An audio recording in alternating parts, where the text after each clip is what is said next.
கர்த்தருடைய பரிசுத்த நாமத்துக்கு மகிமை உண்டாவதாக. கர்த்தர் நல்லவரோட கிருபை என்று உள்ளது. இப்பொழுதும் கூட நாம் தேவனுடைய செய்திக்கு நேராக நடந்து போகலாம். கர்த்தாவே, எங்களோடு பேசுகிறது உமக்கு பிரியமானதை எங்களுக்கு போதித்தரும். நல்ல ஆவியான வழிகளில் செம்மையான வழிகளில் நடத்தின பற்றி இயேசு நாமத்தில் பிறகு ஆமென். கர்த்தருடைய பரிசுத்த நாமத்துக்கு ஸ்தோத்திரம். கர்த்தர் இந்த நாளிலே எனக்கு கொடுத்து வருவாங்க. ஏசாயா எழுதின தீர்க்கதரிசன புத்தகம் 4ஆம் அதிகாரம் முழுவதையும் நாம் பார்ப்போம் என்றால் ஒரு வித்தியாசமான ஒரு சிறிய அதிகாரம்.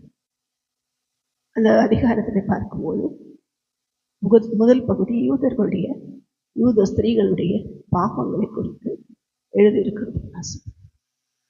அதுக்கு பிற்பாடு அவருக்கென்று பிரித்திருக்கப்பட்ட ஒரு கூட்டத்தை குறித்து தேவன் அங்கே சொல்லுகிறதை பார்க்கிறோம். அதில் பார்க்கும்போது 5ஆம் வசனத்தில் வாசிக்கிறோம், மகிமையானவைகளின் மேலெல்லாம் காவல் உண்டாயிருக்கும். கர்த்தருடைய பரிசுத்த நாமத்துக்கு ஸ்தோத்திரம். இதுதான் இன்றைக்கு கர்த்தர் நமக்கு கொடுக்கிற ஒரு வாக்குத்தத்தம். நாம் மகிமை உள்ளவர்களாக இருந்தால் நம்ம மேல தேவன் என்ன செய்வார்? ஒரு காவல் அப்படின்னா பாதுகாப்பு. எப்பயோ ஒரு பாதுகாப்பு இருக்கும். நம்ம எங்க போனாலும் எங்க வந்தாலும் எந்த சூழ்நிலையில இருந்தாலும், நன்மையான சூழ்நிலையா இருந்தாலும் தீமைக்கு எதுவான சூழ்நிலையா இருந்தாலும், ஒருவேளை சமாதானமான நேரமா இருந்தால், போராட்ட காலங்களில் அவர் நம்மோடு கூட இருந்தார். நமக்கு காவலா இருக்கிறது. கர்த்தருடைய பரிசுத்த நாமத்துக்கு ஸ்தோத்திரம். ஆங்கிலத்தில் வாசிக்கும் போது their glory is their defense என்று வாசிக்கும். தேவன் கொடுக்கிற அந்த மகிமை தான் அவங்களுக்கு டிஃபென்ஸ், பாதுகாப்பு. கர்த்தருடைய பரிசுத்த நாமத்துக்கு ஸ்தோத்திரம். ஒரு சீஃப் மினிஸ்டரோ பிரைம் மினிஸ்டரோ வெளியே போகிறாங்கன்னா அவங்களுக்கு என்ன இருக்கும்? ஒரு டிஃபென்ஸ் இருக்கும். இல்லைன்னா நம்முடைய தேசத்துக்கு ஒரு டிஃபென்ஸ் இருக்கும். அதுக்கு பேர் தான் டிஃபென்ஸ் மினிஸ்ட்ரி. என்ன செய்வார்கள்? எப்பயும் தேசத்தை சுற்றி ஒரு பாதுகாப்பு இருக்கும். எல்லை பகுதிகளில் அவர்கள் எப்போதும் காவல் இருப்பார்கள். அதுதான் டிஃபென்ஸ். இன்னைக்கு தேவன் என்ன செய்கிறார்? நம்முடைய எல்லைகளில் எல்லாம் ஒரு காவல் போகிறார். நமக்கு தெரியல, நாம என்னமோ நினைச்சிட்டு இருக்கோம். ஏதோ ஜெபம் பண்றோம், பைபிள் வாசிக்கிறோம், போறோம் வரோம். ஆனா வேதம் சொல்லுகிறது, அவருக்கு பிரியமானவர்களுடைய வாழ்க்கையில அவர்களுடைய வீடுகள், அவர்களுடைய எல்லைகளை கூட தேவன் என்ன செய்கிறார்? பாதுகாக்கிறார். ஒரு டிஃபென்ஸ் சுத்தி இருக்கு. கர்த்தருடைய பரிசுத்த நாமத்துக்கு ஸ்தோத்திரம். தீர்க்கதரிசி பார்க்கிறாரு. பார்த்தா அவர் பாட்டுக்கு ஜெபம் பண்ணிட்டு வேலைக்காரன் ஓடியார். ஆண்டவரே, நம்மை சுற்றிலும் சீரியர்கள் சூழ்ந்திருக்கிறார். ஒரு பெரிய படை வந்து இருக்கிறது. நம்ம என்ன செய்யறது? எப்படி தப்பிக்கிறது? நாம் இந்த மலையிலிருந்து எப்படி தப்பித்து போக முடியும்? அந்த தீர்க்கதரிசி வேண்டுகிறார், தேவனை அவன் காணும்படி அவனுடைய கண்களை திறந்தருளும். இது வரைக்கும் இல்லாம திறந்தருளோன்னு பார்க்கிறார். பார்த்தாதான் தெரியுது, அங்கே சுற்றிலும் அக்கினிமயமான ரதங்கள், அக்கினிமயமான குதிரைகள் இருக்கிறதை அந்த வேலைக்காரர் பார்த்து பயந்து நடுங்குகிறார். கர்த்தருடைய பரிசுத்த நாமத்துக்கு ஸ்தோத்திரம். இங்கே பார்க்கிறோம், மகிமையானவைகளின் மேல ஒரு காவல், ஒரு பாதுகாப்பு. கர்த்தருடைய பரிசுத்த நாமத்துக்கு ஒருத்தரும் தொட முடியாது. அது எந்த தேசமா இருந்தாலும் சரி, அது எப்படிப்பட்ட இடமா இருந்தாலும் சரி, தேவ பிள்ளைகளை தேவன் என்ன செய்ய மாட்டார்? தொட விட மாட்டார். நாம் மகிமையானவர்களா இருந்தால் நம்மை தொட்டா அவன். கர்த்தருடைய பரிசுத்த நாமத்துக்கு சுற்றிலும் ஒரு காவல் இருக்கும், ஒரு பாதுகாவல் இருக்கும். யாரும் பாதுகாக்க மாட்டாங்க, தூதர்களை அனுப்பி காக்குது. அவரே நமக்கு என்ன செய்கிறார்? ஒரு காவல் போடு வைக்கிறார். அவரே நமக்கு பாதுகாப்பா இருக்கு. அவரே நமக்கு கேடகமும் பலனும் அடைக்கலமுமா இருக்கிறார். கர்த்தருடைய பரிசுத்த நாமத்துக்கு ஸ்தோத்திரம். அப்ப என்ன செய்ய வேண்டும்? அவருக்குள் நாம் இருக்க வேண்டும். இந்த மகிமை தான் முக்கியம். நான் மகிமையா இருக்கிறேன்னா, எனக்கு காவல் வேணும்னு ஆசை, பாதுகாப்பு வேணும்னு ஆசை. என்னுடைய போராட்டங்கள்ல இருந்து, பிரச்சனையில இருந்து, பாரங்கள்ல இருந்து நான் விடுதலை ஆகணும்னா எனக்கு கண்டிப்பா காவல் வேணும். அது மட்டும் ஆசை இருக்கு. ஆனா மகிமையானவர்களாய் மாற வேண்டும். அப்பதான் காவல் உண்டாயிருக்கும். கதடு பரிசுத்த நாமத்துக்கு நம் வேதத்துல பார்க்கும்போது ஆதியாகமம் முழுவதும் பார்த்தீங்கன்னா, ஆதியாகமம் முதல் அதிகாரங்களில் ஆதாம் ஏவாள் நாட்களிலே தேவ மகிமை அந்த இடம் முழுவதையும் சுற்றி ஆதாம் ஏவாளை அந்த தேவ மகிமை மூடி இருந்தது. அவர்கள் பிரகாசித்தார்கள், ஜொலித்தார்கள். தேவன் அவர்களோடு பேசினார். மகிமை அவர்களை நிரப்பி இருந்தது. எப்பொழுது கதடு பரிசுத்த நாமத்துக்கு எப்ப அவங்க தேவ மகிமை இழந்தார்கள், தேவனை விட்டு சோரம் போனது, தேவனுடைய சத்தத்துக்கு கீழ்ப்படியாமல் பெருமையாய் மாறின போது தேவன் அவர்களை ஏதேன் தோட்டத்தை விட்டு வெளியே துரத்தினார். கதடு பரிசுத்த நாமத்துக்கு சொல்றார். அதுக்கப்புறம் தான் இவங்க மகிமை போயிடுச்சு. பழைய மாதிரி மகிமை இருக்கும்னு நினைச்சாங்க, இல்லை, மகிமை போயிடுச்சு. போராட்டங்கள், பிரச்சனைகள் வழியாளர்கள் எல்லாம் மனுக்குலமும் போக வேண்டிய ஒரு கட்டாயம் ஏற்பட்டு கதடு பரிசுத்த நாமத்துக்கு சொல்றார். வேதத்தை பார்க்கும்போது ஆபிரகாமை பார்க்கிறோம். அவர் தேவ மகிமை இறங்கன்னா போய் ஒரு இடத்துல பலிபீடம் கட்டி பலியேடு செலுத்துவார். உடனே அந்த இடத்துல தேவ மகிமை இறங்கும். திரும்ப வேற ஒரு இடம் பெயர்ந்து போகும்போது அங்கே ஒரு பலிபீடம். இந்த மகிமை என்ன செய்தது, அப்படியே டிராவல் பண்ணிக்கிட்டே ஆபிரகாமை நாட்கள். பிற்பாடு எப்போது மோசே வெளிப்பட்டாரோ, மோசேனுடைய காரியங்கள் ஆரம்பித்ததோ, இப்போ தேவன் அவருக்கு சொல்லிக் கொடுத்தார், இப்போ நீ ஆசரிப்பு கூடாரத்தை ஸ்தாபி என்று சொல்லி. இப்போ இந்த ஆசரிப்பு கூடாரத்தை அவர்கள் வனாந்திரத்தில் போகும்போது ஸ்தாபித்த உடனே மகிமை அந்த ஆசரிப்பு கூடாரத்தை நிரப்பிற்று என்று வாசி. இஸ்ரவேல் ஜனங்களை வழிநடத்த மேகஸ்தமம் அக்னி ஸ்தமம் கூட இருந்தது. அதே நேரத்தில் தேவாலயத்தை அல்லது இந்த பரிசுத்த ஸ்தலத்தை, இந்த ஆசரிப்பு கூடாரத்தை தேவனுடைய மகிமை நிரப்பியது. கதடு பரிசுத்த நாமத்துக்கு சொல்றார். அந்த மகிமையின் இடத்துல இருந்து தான் மோசையோடு தேவன் பேசினார். கேருபீன்கள் சேராபீன்கள் நடுவிலிருந்து மகிமையின் மேகமாய் தேவன் அவர்களோடு மோசையோடும் ஆரோனோடும் ஆசாரியர்களோடும் பேசினார். கதடு பரிசுத்த நாமத்துக்கு சொல்றார். இப்படியே இந்த மகிமை எங்க போய் கேம்ப் போடுறாங்களோ அந்த இடத்துல இறங்கும். அங்கே ஆசரிப்பு கூடாரத்தை ஸ்தாபிப்பார்கள். திரும்ப எல்லாத்தையும் அவங்க கிளம்பணுன்ற நேரம் வந்தவுடனே எல்லாத்தையும் எடுத்து கட்டி அதை சிலையும் சுமந்து கொண்டு வேற இடத்துக்கு டிராவல் பண்ணுவோம். இப்பயும் மகிமை என்ன செய்தது, அங்கங்க. பிற்பாடு சாலமோனின் நாட்களில் தேவன் காண்பித்தபடியே தேவாலயம் கட்டப்பட்டு, இப்ப என்ன ஆயிடுச்சுன்னா தேவாலயத்தை தேவனுடைய மகிமை நிரப்பிட்டு வாசிக்கும்.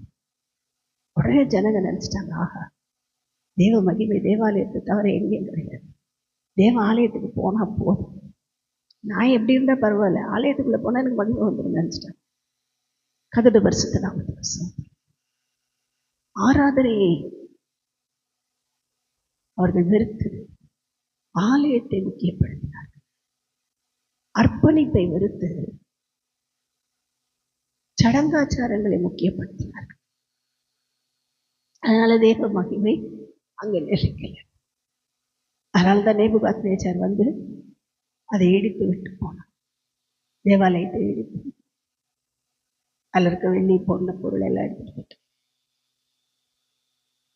கதடு பரிசுத்த நாமத்துக்கு சொல்றோம். அதுக்கு பிற்பாடு திரும்பவுமாய் பார்க்கிறோம் இந்த மகிமை யாரெல்லாம் தீர்க்க தரிசனம் சொன்னாங்களோ அவங்கள நடந்துச்சு. ஆனால் எல்லாமே டெம்பரரியாக.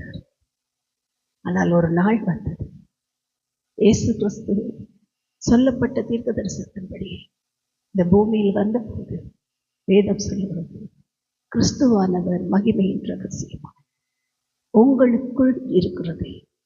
அந்த ரகசியம் ஒரு ரகசியம். இது வரைக்கும் தேவ மகிமை பலிபீடத்தில் இருந்தது, ஆசரிப்பு கூடாரத்தில் இருந்தது, தேவாலயத்தில் இருந்தது.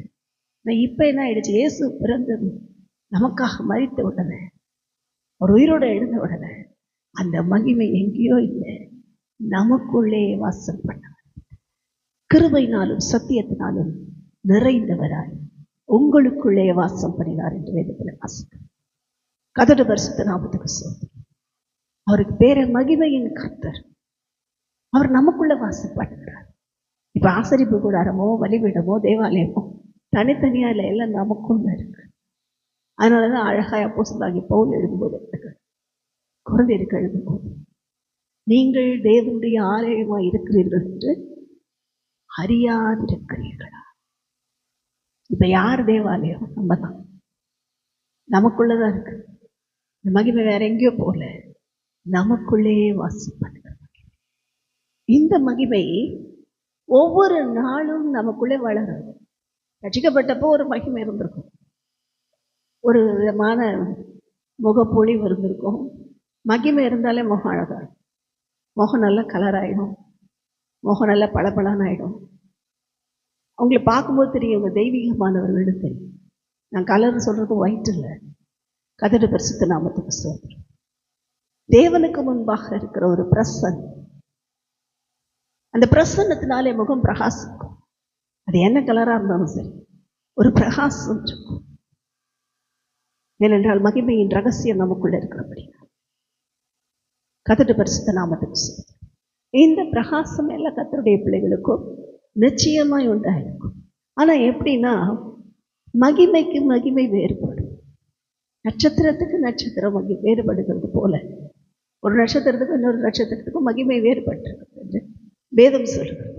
அப்படி போல மனுஷருக்கு மனுஷர் மகிமை வேறுபடும். எப்படின்னா, அவங்க எவ்வளவு இயேசுக்குள்ள இருக்காங்களோ அவ்வளவு மகிமை, எவ்வளவு இயேசு அவங்களுக்குள்ள இருக்காரோ அவ்வளவு மகிமை. அதுதான் மகிமையினுடைய அளவு. ஏனென்றால் கிறிஸ்துவானவர் எனக்குள் வாசம் பண்ணா அவர் மகிமையின் ரகசியமா எனக்குள்ள இருக்காரு. நான் கிறிஸ்துவுக்குள் வாசம் பண்ணும்போது அந்த மகிமையின் ரகசியம் வெளிப்படும். கர்த்தருடைய பரிசுத்த நாமத்துக்கு ஸ்தோத்திரம். அப்ப வேதம் சொல்லுகிறபடி நான் ஒவ்வொரு நாளும் இன்னும் கிறிஸ்துவை நெருங்கி நெருங்கி நெருங்கி போகிறேன். இன்னும் அந்த ஆசரிப்பு கூடாரத்துக்கு பக்கத்துல போறேன். வேதம் சொல்லுகிறபடி தைரியமாய் கிருபாசனத்தை அன்றைக்கு சேர கடவோம் என்று வாசிக்கிறோம். ஏற்ற காலத்துல சகாயம் செய்யும் கிருபையை பெற்றுக்கொள்ள வேண்டும் என்றால் தைரியமா கிருபாசனத்தை அன்றைக்கு போகும்.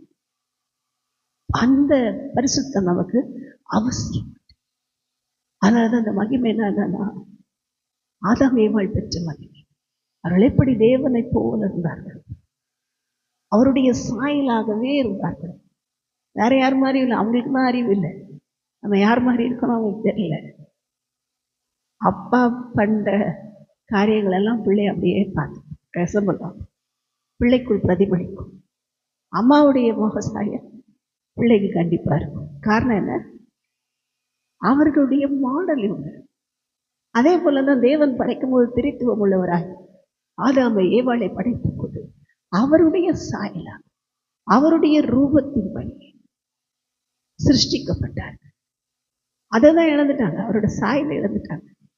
அந்த சாயலை கொடுக்கதான் மகிமையின் ரகசியமான இயேசு நமக்குள்ள. என்ன வரணும் நமக்குள்ள? இயேசுவின் சாயல். கர்த்தருடைய பரிசுத்த நாமத்துக்கு ஸ்தோத்திரம்.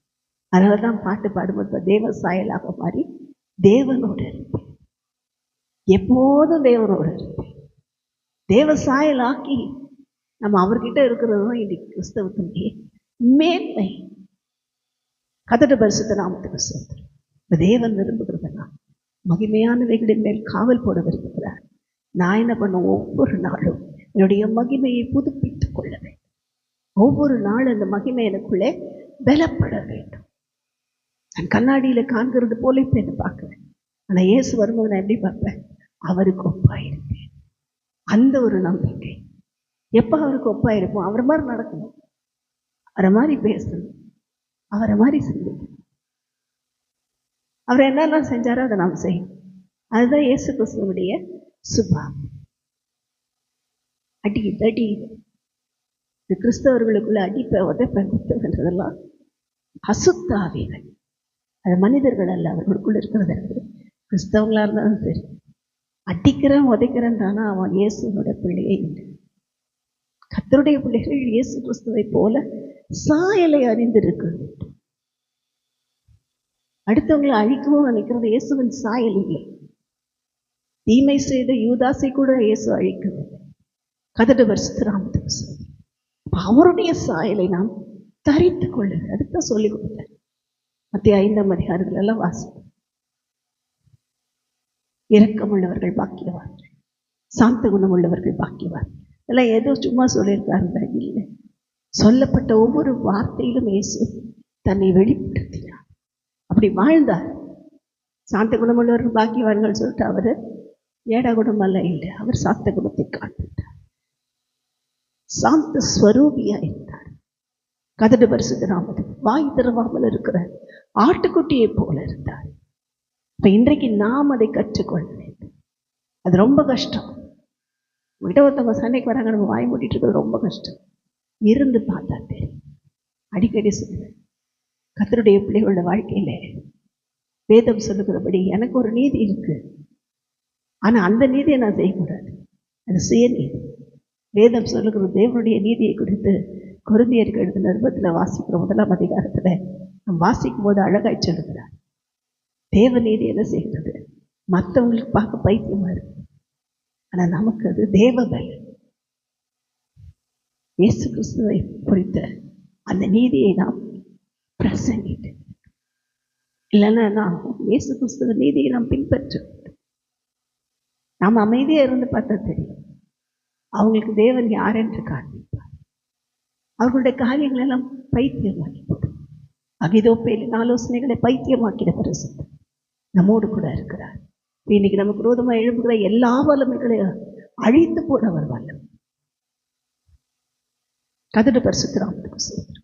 சிலுவையை பற்றின உபதேசம் கெட்டு போகிறவர்களுக்கு பைத்தியம், ரட்சிக்கப்படுகிற நமக்கு அதுதான் தேவ பலன். அந்த உபதேசம் ரொம்ப கஷ்டம். கதடு பரிசுத்தராமத்துக்கு சொல்றார். ஆனா அதன்படி நடக்கிறவர்கள் பாக்கியவான்கள். உம்மை நம்பும் நான் பாக்கியவான் என்று பாடினது போல அந்த அவரையே நம்பி இருக்கும்போது நம்ம எல்லாம் பாக்கியவான்கள். கர்த்தரோட கருத்தில் இந்த நாளில் ஒப்பு கொடுப்போம். ஆவியானவர் நம்மோடு கூட பேசியிருக்கிறார். அவரோட வார்த்தையின்படி நம்மை அர்ப்பணிப்போம். கர்த்தர் தாமே நம்மை ஆசீர்வதிப்பார். ஆமென்.